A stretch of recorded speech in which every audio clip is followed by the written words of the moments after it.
सभी दर्शकों को नमस्कार। 11वीं लोकसभा में तीन प्रधानमंत्री, तो भी यह चल पाई सिर्फ 1.5 वर्ष। राष्ट्रपति अभिभाषण पर धन्यवाद प्रस्ताव भी पास नहीं हो पाया। संविधान में कोई संशोधन नहीं, हवा में टकराए 2 विमान। क्या कारण रहे होंगे, जानिए वेरी इंटरेस्टिंग एंड डिप्रेसिंग तथ्य इस वीडियो में। 11वीं लोकसभा के आम चुनाव 27 अप्रैल, 2, 7, 23 व 30 मई 1996 को लगभग 1 महीने के अंतरकाल में हुए। इस चुनाव में 8 नेशनल पार्टीज, 30 स्टेट पार्टीज, 171 दूसरी रजिस्टर्ड पार्टियों ने हिस्सा लिया। नेशनल पार्टीज में बीजेपी भी शामिल थी।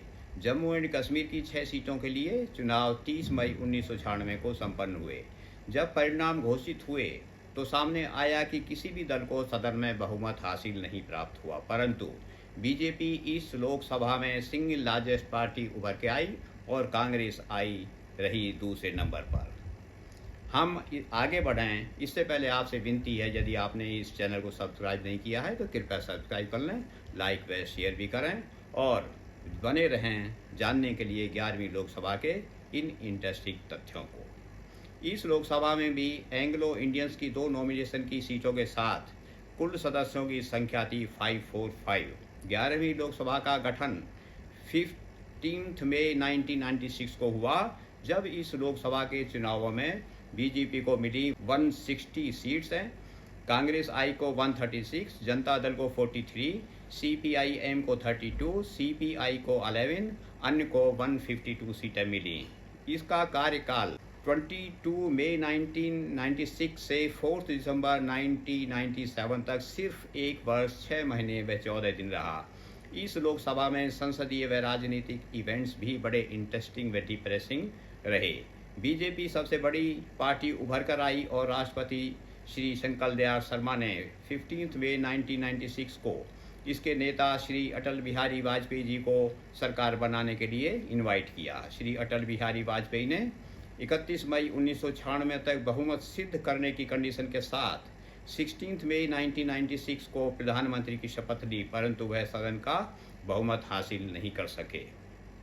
पार्लियामेंट का सेशन दोनों सदनों की संयुक्त बैठक को राष्ट्रपति जी द्वारा मई 1996 को एड्रेस करने के साथ शुरू हुआ। राष्ट्रपति जी के एड्रेस पर मोशन ऑफ थैंक्स को 12 जून 1996 को पोस्टपोन कर दिया गया। प्राइम मिनिस्टर ने सदन का विश्वास करने के लिए 27 मई 1996 को मोशन मूव किया, जिस पर सदन में 27 व 28 मई को चर्चा हुई, परंतु 28 मई 1996 को डिबेट के अंत में प्रधानमंत्री ने सदन में अपना डिसीजन अनाउंस किया कि वह राष्ट्रपति जी को अपनी काउंसिल ऑफ मिनिस्टर्स का रेजिग्नेशन सौंपने जा रहे हैं, अर्थात प्राइम मिनिस्टर सदन में बहुमत साबित करने में असमर्थ रहे।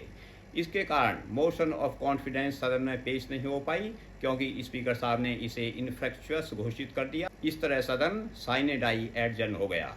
राष्ट्रपति जी ने 28 मई 1996 को ही यूनाइटेड फ्रंट के नेता व राज्यसभा सदस्य श्री HD देवेगौड़ा को नई सरकार बनाने के लिए इनवाइट किया। श्री देवेगौड़ा ने 12 जून तक बहुमत सिद्ध करने की कंडीशन के साथ 1 जून 1996 को प्रधानमंत्री की शपथ ली और 12 जून 1996 को उन्होंने सदन का बहुमत हासिल कर लिया। हालांकि श्री देवेगौड़ा इतने सौभाग्यशाली नहीं रहे और 10 महीने बाद ही 11 अप्रैल 1997 को दूसरी मोशन ऑफ कॉन्फिडेंस में वह बहुमत साबित नहीं कर सके और उनकी सरकार अल्पमत में आ गई। तब 21 अप्रैल 1997 को राज्यसभा सदस्य श्री I.K. गुजराल इस लोकसभा के दौरान तीसरे प्रधानमंत्री बने। श्री गुजराल भी अधिक सौभाग्यशाली रहे, क्योंकि उनकी यूनाइटेड फ्रंट गवर्नमेंट ने DMK मिनिस्टर्स को मिनिस्ट्री से ड्रॉप करने के लिए मना कर दिया था। तब कांग्रेस आई ने गुजराल गवर्नमेंट से अपनी सपोर्ट वापस ले ली और यह सरकार भी माइनॉरिटी में आ गई। श्री गुजराल ने अपने मंत्रिमंडल का इस्तीफा 2 दिसंबर 1997 को राष्ट्रपति जी को सौंप दिया, परंतु वे 12वीं लोकसभा में नई सरकार बनने तक 19 मार्च 1998 तक केयर टेकर प्रधानमंत्री रहे। इस प्रकार 11वीं लोकसभा ने 1.5 वर्ष के कार्यकाल में 3 प्रधानमंत्री बनाए, परंतु पूरा कार्यकाल करने का सौभाग्य इस लोकसभा का नहीं रहा। श्री P.A. सांगमा 3 मई 1996 को यूनानिमसली स्पीकर चुने गए। इस दौरान राष्ट्रपति व उपराष्ट्रपति का इलेक्शन नहीं हुआ। 11वीं लोकसभा में चर्चा के मुख्य विषय रहे golden jubilee of the Indians independence, successful launch of Prithvi missile, women empowerment के लिए कॉन्स्टिट्यूशन 81st अमेंडमेंट बिल 1996, जो सभी लेजिस्लेचर्स में वीमेन को 1/3 सीट्स की रिजर्वेशन देने बारे था। सिंगल रेजोल्यूशन जिसे leader of the opposition Shri Vajpayee ji ने मूव किया, उस पर 6 दिन की discussion agenda for India consider करने के लिए हुआ, जिसमें विषय थे state democracy, representative institutions, economic conditions, positions of infrastructure and technology in the country. यह रेजोल्यूशन 1 सितंबर 1997 को अडॉप्ट हुआ। अन्य विषय चर्चा के रहे closure of the jute mills, sugar cane growers and there due payments.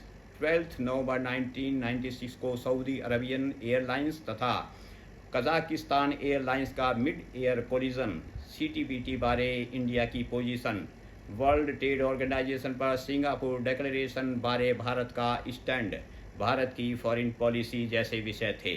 इस लोकसभा में श्री वाजपेयी जी ने एक विश्वास प्रस्ताव रखा जो सदन में वोटिंग के लिए प्रस्तुत नहीं हो पाया, अर्थात सरकार बहुमत सिद्ध नहीं कर पाई। श्री देवगौड़ा ने 2 विश्वास प्रस्ताव रखे, एक में बहुमत सिद्ध कर दिया लेकिन दूसरी में सरकार अल्पमत में आ गई। श्री गुजराल ने एक विश्वास प्रस्ताव रखा जिसमें बहुमत सिद्ध हो गया, परंतु जैसा ऊपर बताया गया कांग्रेसाई द्वारा सरकार से समर्थन वापस लेने के कारण श्री गुजराल ने अपने मंत्रिमंडल का इस्तीफा राष्ट्रपति जी को सौंप दिया। इस लोकसभा में सदस्यों की एजुकेशनल बैकग्राउंड थी under matric 15, matriculate etcetera 94, under graduates 8, graduates etcetera 222, post graduates 149, doctoral degree etcetera 29। 1996-97 के बीच 64 बिल्स पास हुए, कॉन्स्टिट्यूशन अमेंडमेंट बिल कोई पास नहीं हुआ।